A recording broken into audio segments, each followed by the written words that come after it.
This episode is about bodybuilding and why it's a problem. And I'm very curious how many people are leaving me like, oh, getting feedback, calling me a weakling without hearing my point out first. Now, I'm an anime fan, right? I love Dragon Ball. I love JoJo's Bizarre Adventure.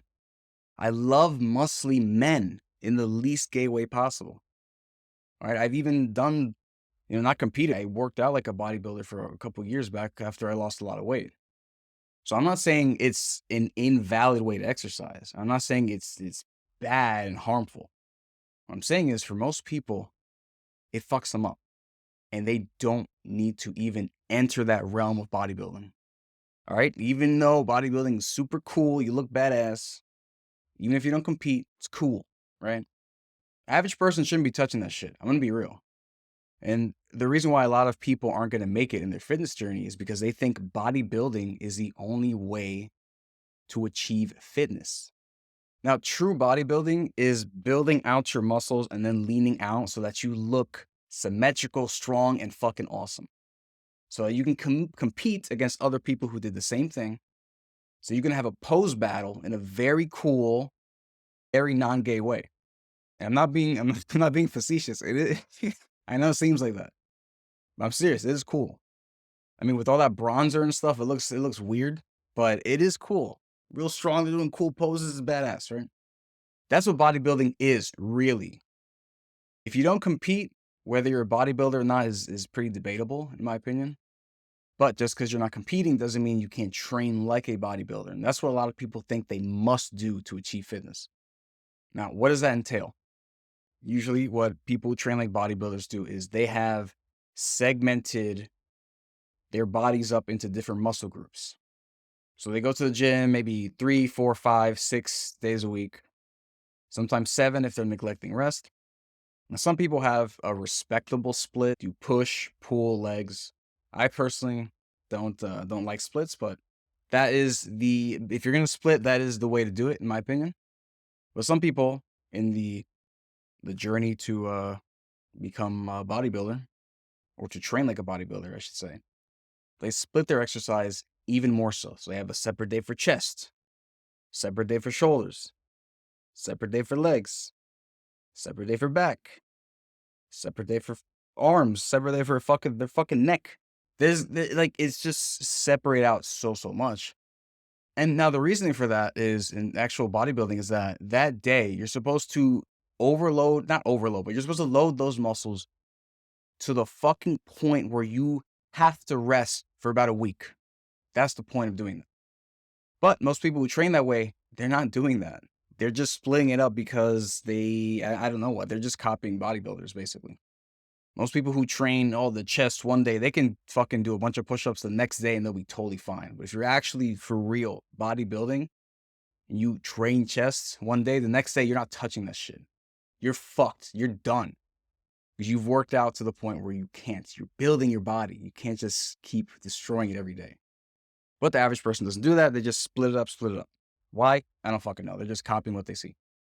Now, here's why I personally don't do splits or don't recommend splits to most people. Now, if you're bodybuilding, do whatever the fuck you want. If you're doing all this shit purely for aesthetics, do whatever the fuck you want. Ignore everything, right? I'm not talking to you. If you're the average person, you're not competing, you're just trying to get more fit, get into the gym, get stronger, whatever, right? Let me explain why I personally don't do splits of any kind, even though I used to. I go to the gym 3 times a week. If I'm feeling really feisty, maybe 4, but usually 3. I do full body every time. That means I'm doing the big compound movements. I'm doing the pushing, the pulling, the leg stuff, all this stuff the same day. And my reasoning for this is because I use my entire body every single day. So I like to train my entire body every single time. For me, and I've done this in the past, it doesn't really make sense. If you're not competing, you're not working towards an insane goal, like, stepping on stage. It doesn't really make sense to train 1/3 of your body or less every single time. Because that means you constantly have a fraction of your body being sore while the rest of you is fine. That means you're always handicapped, basically. Now, for the average person, that's not great. If you're competing, yeah, I mean, you're probably pretty fucking big anyway. So, it's probably not going to be a big deal. But for the average person, it's like a game of whack-a-mole with your muscles. It's odd, in my opinion. If you train your whole body every time, your whole body gets used to working out every time, which means that you can recover better. Your body will get used to it. And that means that all your muscles will be ready at the same rate, pretty much. And that just makes more sense to me as a person who uses their whole body every day. It doesn't make sense to have a whole separate day. Oh, I'm doing back today, right? I'm doing pulls only. Again, competing, go for it. If not, I think it's kind of silly. It's like I'm only working on my back today. I'm pulling, right? That means I'm only opening doors today. I'm not pushing. I'm not closing any doors today. I'm only opening doors today. That's fucking weird for the average person. It doesn't make any sense. But that's how I view splits. I like to treat my body as a whole, so I train it as such. If you have different goals, then you know what? Go for it. But if you're trying to raise up your all your muscles, you should work out all your muscles. And the cool thing too is that you hit all your muscles possibly more frequently than a bodybuilder would, or a person who trains like a bodybuilder would, which means your recovery might be pretty cool. For the average person, once you exercise in terms of resistance training, it takes about 48 to 72 hours for your body to be in peak recovery, which means if you exercise basically every other day or maybe have 2 days in between, you keep doing that, it's pretty optimal. So if you're thinking of just the math, you're gonna have to, if you're doing like a separate chest day, leg day, you're gonna have to keep that recovery in mind if you want to do that. And if you're bodybuilding, it might take longer because you're really fucking up those body parts. Not fucking up in terms of damaging them, but in terms of loading the hell out of them. So you have to do all this extra math doing that. I just do everything. 2 days later, exercise again. It keeps it simple. The average person needs simple. But that's me. Splits are honestly the least of, not the least of my concerns, but that is, it kind of pales in comparison to the next part of bodybuilding that most people think they need, but don't. And it's kind of an extension of the splitting. It's kind of like a worse version of it, right? So let me explain. For exercise, for resistance training, you only need a couple of movements to really get the work in. You need pushing, you need pulling, and I'll just be vague about this. You need leg stuff, right? You can break that down into horizontal pushing and pulling, vertical pushing and pulling, knee dominant exercises, like squatting, and then hip dominant exercises like deadlifting, and core movements can count, such as anti-rotation, stuff like that, anti-extension, anti-flexion, and such. Right? The movements, my point is, the movements are what's important.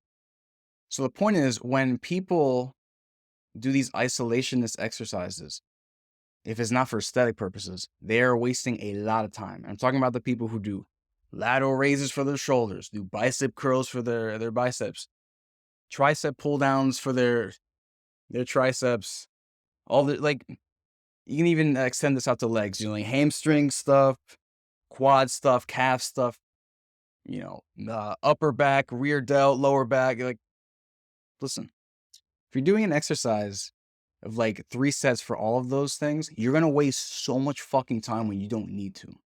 You want to work out your core, quads, and hamstrings at the same fucking time? Squat. You want to do the same thing, but add more of your butt in? Deadlift. You want to work out your chest, shoulders, and triceps? Do some fucking push-ups. You want to do a similar thing, but focus a bit more on the shoulders? Do overhead press. You want to work your biceps and your back? Well, this one's not too different from doing like a bodybuilder, but just, do rows and pull-ups, basically. The back is interesting. You basically just got to pull, depending on, what you have available. It's pretty much all you can do, just pull.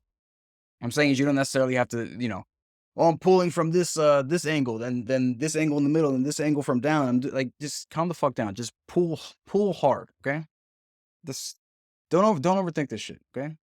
Just do those compound movements which utilize a lot of muscles, and then you don't need to do fucking calf raises. Fuck that shit. Stop wasting 10 minutes doing calf shit because you're insecure about your tiny legs, and just squat more. Do lunges. That'll get your calves plus more. Plus, all this stuff too works out your core because guess what? When you're using more of your body, your core has to support you. It has to stabilize everything. If you have no stability in your core, you have no stability in your extremities, your arms and legs. So if you're doing these heavy or challenging compound movements, Your core's working, all right? You don't need to do fucking crunches, fucking hanging, like, again, unless you're doing it for aesthetic purposes. And I will say, if you're doing like fighting of some kind, doing bicep curls can actually be helpful because of, you know, locking in your opponent, and, doing sit-ups or crunches or something can actually help you get up a little more. So that's like a sports specific kind of thing. But we're not talking about that. We're talking about the average person. You don't need to waste your time doing ultra specific shit. Just push, pull, do some leg shit. You'll be good as long as it's challenging. Your body will step it up and utilize a lot of muscle. Most people don't feel like doing that. They just want to do, I want to do shoulders and fucking chest today. Like, what the fuck is this shit, dude? How much time do you want to spend at the gym? If it's a social thing for you, have fun. But the average person is complaining about having no time.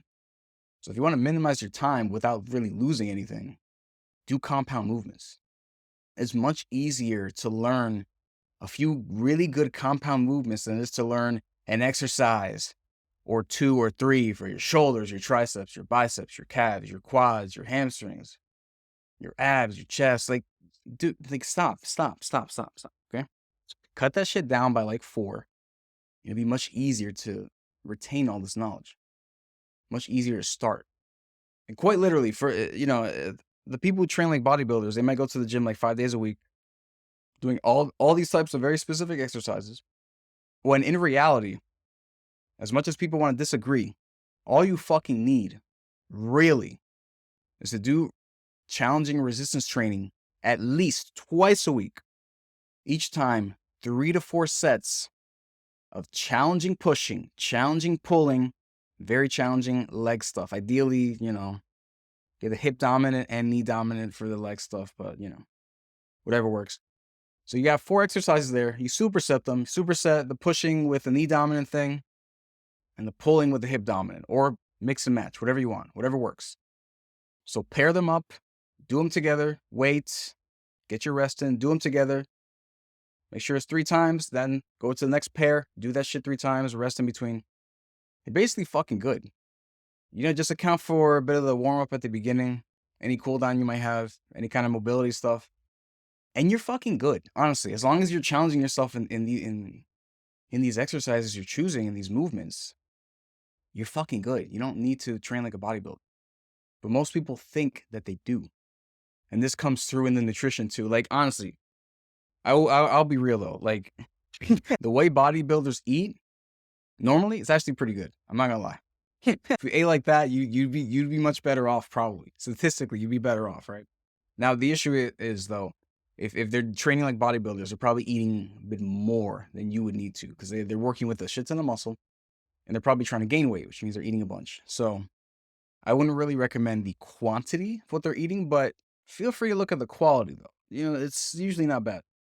Unless they're one of those people who train like bodybuilders and eat a bunch of Pop-Tarts beforehand because, the carbs give me energy. Yeah, all right, buddy. Like, I guess, but, don't recommend that to the average person. They don't know what the fuck they're doing. But getting a bunch of protein is very helpful. Not just for muscle and stuff like that, but just for general bodily functions. Pretty good. So honestly, just copy, you wouldn't be too bad. It wouldn't be very bad to kind of copy a bodybuilder's diet, just reduce the portion size. So I'm not going to really shit on them there. But there's not really a need to bring a ready-to-go protein shake in your gym bag. That's, you don't need that. Just eat later. And I'll tell you from experience, in terms of time management, I used to spend, I want to say, an hour and a half to 2 hours exercising when I was training like a bodybuilder with the splits and all that stuff. I used to do 3 exercises. Like, I would have like an upper body day or whatever. I would do the upper body, lower body split, which is also, that's somewhat of a decent split. But I used to do that, sometimes the push and pull leg thing too, right?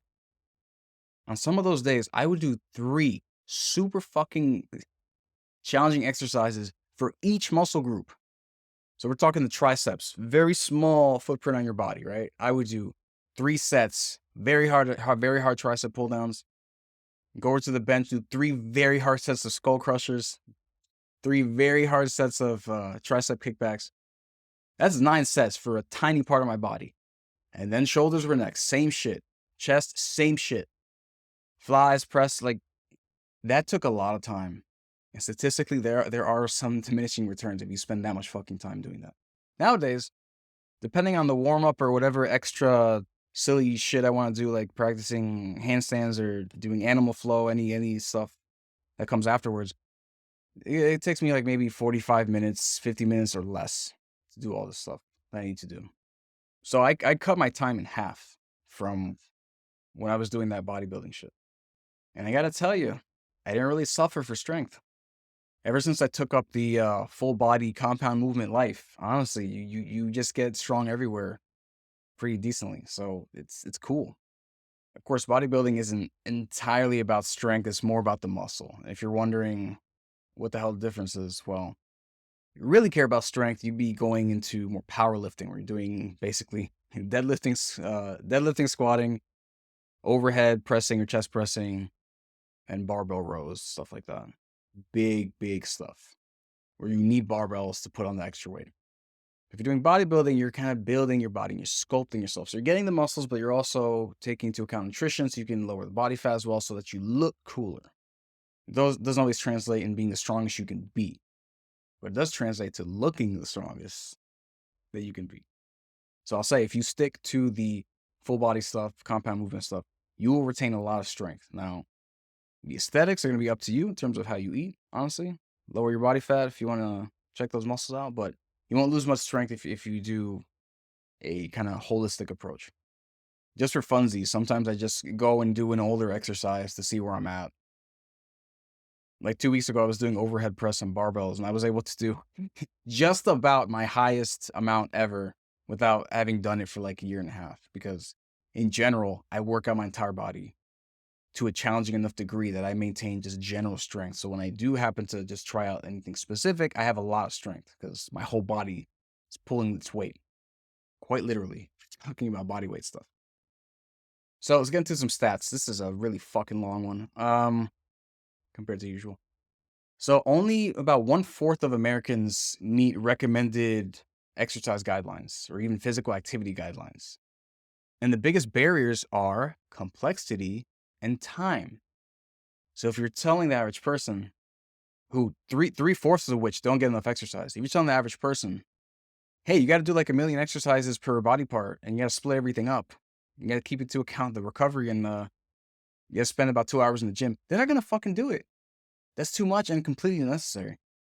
Which is why I really focus on compound movements, because not only can you get squats, push-ups, and pull-ups done basically anywhere, you don't need weight for them. You want to make it harder, fucking do more. Do some variations. Regular squats are too easy. Do pistol squats. Those are single leg. Go for it. Push-ups are too hard. Do single arm push-ups.